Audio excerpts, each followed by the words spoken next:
George estava realizando uma experiência importante, testando como era saltar nos vários móveis da sala. Aquela parte do sofá fazia um som diferente. Não, não era o sofá. Parecia grande. Parecia pesado. E vinha lá de cima.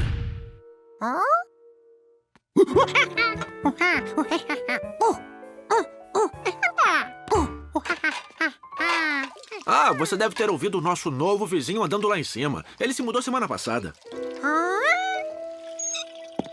O que George ouviu parecia mais pesado do que passos. Ah, que isso? Oh, George, você deve ter ouvido o nosso vizinho andando lá em cima. Só pode ser isso. Tá achando que ele tem um animal selvagem em casa?